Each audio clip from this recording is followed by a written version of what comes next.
Welcome to Pop Culture Fridays.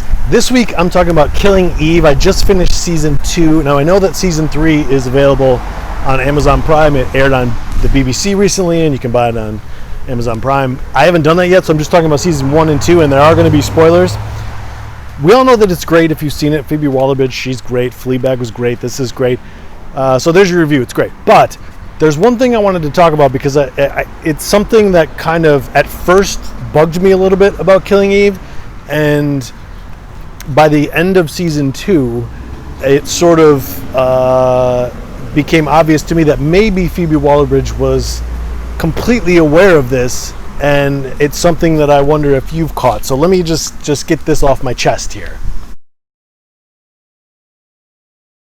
So I've noticed that outside of Twitter and outside of the media, of course, that even in fiction like TV and movies sometimes, there's kind of a little bit of a portrayal of, it's kind of a trendy thing, a portrayal of men as being weak, which really irritates me. It's a generalization. I don't like it. But depending on who's saying it, I kind of let it go. And Phoebe Waller-Bridge gets into exception. So as I was watching this in the beginning, I thought like, oh, here we go. A few jabs here and there. All right. But as the series went on, it became clear to me that I think it wasn't just something that she sort of wrote in or that the show baked in just to sort of give their perception of what they think of men, because all the men in this are pretty weak. And by the time we get to the season 2, I started to think, wait a minute, I think this is actually part of the plot here. Now let me give you an example. So Eve and her husband Nico, who's super weak in my opinion, he's nice and whatever, but he's weak. And you see as the series goes on that Eve wants him to be stronger. That's what I took from it. And there was a moment in season 2 where he was strong for that one night, and she enjoyed it. And after that, he left because he didn't want to do it anymore or whatever. And that's kind of a pattern that was running through this series.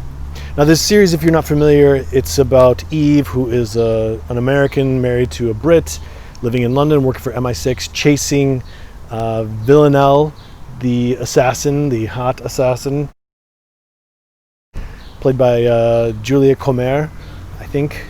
And the weird twist is that Eve kind of likes or fantasizes about being what it must be like to be a serial killer herself, because Villanelle's character, the character Villanelle, really makes you kind of want to be a serial killer yourself in some ways. Like, she makes it very interesting, and it's appealing in a weird way.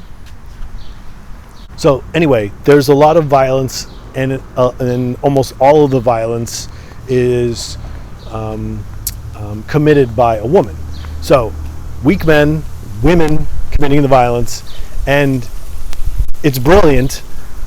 But one of the things that I thought was interesting to me, and this is the big question here that I'm going to pose to you, I started to think about, in the middle of season 2, is she asking the question, let's just say there's team men and team women for some reason, and let's say that team men have been, ruling the planet and committing all the violence, probably like 97% of the violence and all that, controlling things, committing the violence, and team women have had it with team men. Let's just say that that's the case. And team women are saying to themselves, now it's our turn to run things. If that were true, what I got from the middle of this series is the question, okay, but, and this is what I feel like Phoebe Waller-Bridge is saying, not me, I'm putting words in her mouth here, but I'm just wondering, are women going to be capable in the sense that they're willing to do it? Are they going to be willing to commit the violence that men have committed? Because you have to be, don't you? And it doesn't matter who you are, if you're a frog or a woman or a man, if you want to run Earth, you got to be willing to make blood flow in the streets, don't you?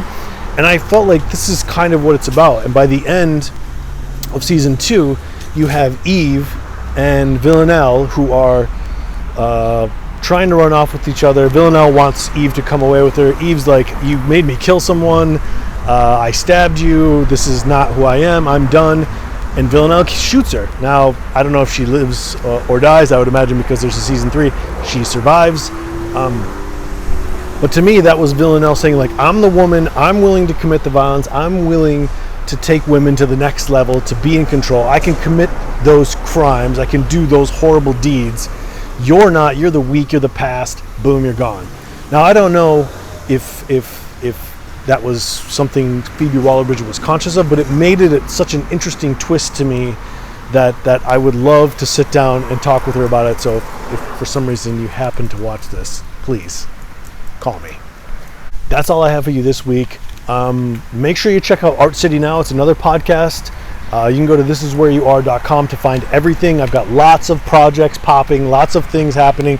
I have a video called Passing Time that is going to be in what's called Art Mile in Detroit. It's a new thing. I got contacted by some wonderful people at Red Bull Arts in Detroit. Former curator of the DIA, Detroit Institute of Art, wants to include one of my works on her screenings.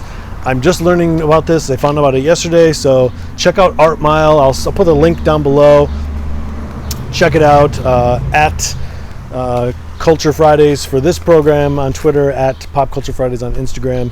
Follow everything. I hope you have a wonderful evening. I'll get to season 3, Killing Eve, I promise. But for right now, let me know what you think of what I was saying. I'm a fan of the world. I'm an observer of the world. I want to know what you're thinking, and I never have anything correctly right away. So that's why I do these podcasts and try to have conversations with people through the comments below, or send me an email or whatever. Love to have a conversation. All right, until next time.